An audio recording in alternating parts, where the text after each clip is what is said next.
Assalamualaikum warahmatullahi wabarakatuh. Perkenalkan, nama saya Tasya Wangkiriwardo dengan NIM E100210099 dari Prodi atau kelas Geografi, kelas B, Fakultas Geografi.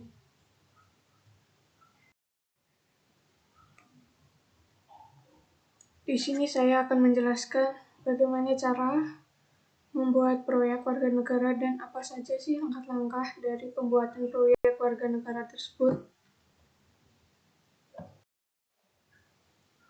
Ada beberapa poin yang ada di dalam proyek warga negara. Saya memilih produk artikel yang membahas tentang efektivitas media pembelajaran daring pada masa pandemi.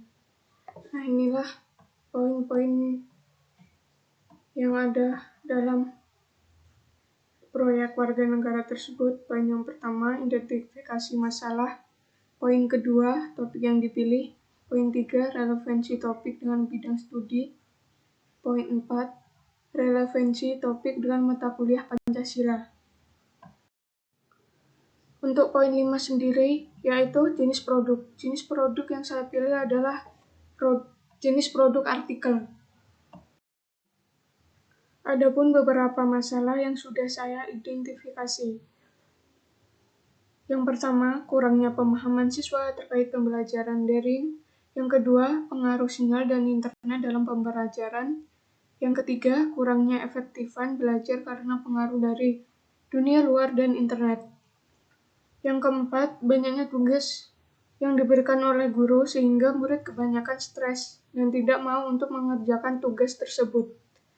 Yang kelima, kurangnya kesadaran masyarakat baik di lingkungan maupun di tempat umum dalam menggunakan masker, mencuci tangan, dan menjaga jarak, atau lebih dikenal dengan 3M.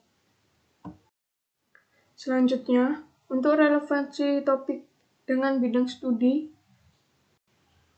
pada masa daring ini, kebanyakan murid dan guru kurang efektif dalam melaksanakan pembelajaran yang lebih baik.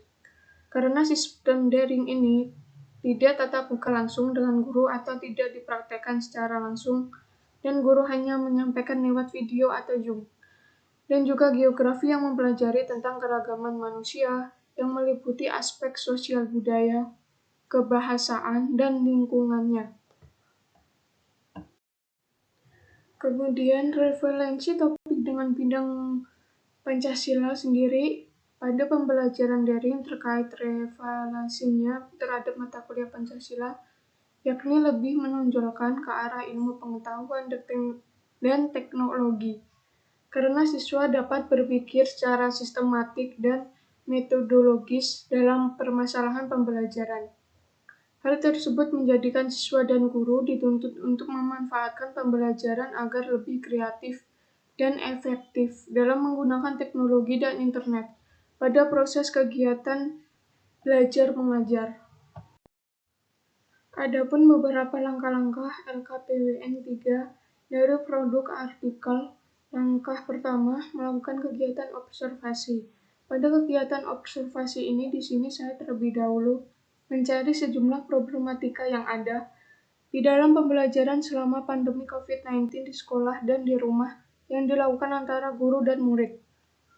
Langkah yang kedua, mencari permasalahan-permasalahan yang ada mengenai efektivitas pembelajaran selama pandemi COVID-19 dari berbagai tempat seperti lingkungan setempat. Langkah yang ketiga, mengidentifikasi permasalahan yang terjadi di lingkungan. Tahap ini mulai dari mengidentifikasi masalah yang saya temukan dan mengumpulkan informasi disertai dengan opini saya pribadi. Selanjutnya, untuk langkah yang keempat, menentukan topik pada materi yang dipilih. Tahap keempat ini, saya menemukan topik yang sudah saya tentukan dari banyak permasalahan yang sudah saya kumpulkan sebelumnya mengenai efektivitas media pembelajaran daring pada masa pandemik. Langkah yang kelima, mencari sumber seperti daftar pustaka atau sumber referensi. Di sini saya mencari daftar pustaka atau mencari referensi yang berkaitan dengan perencanaan dan pembelajaran yang nantinya akan dibuat produk. Berbagai sumber seperti buku, artikel, jurnal, dan media online, dan lain-lain. Yang terakhir, langkah 6, membuat produk.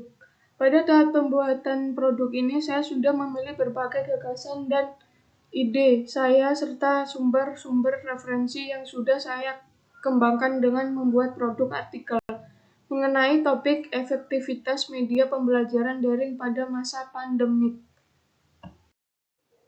Sekian dari saya. Mungkin ada beberapa kesalahan yang terjadi ketika pembuatan proyek warga negara ini. Saya mohon maaf sebesar-besarnya. Assalamualaikum warahmatullahi wabarakatuh.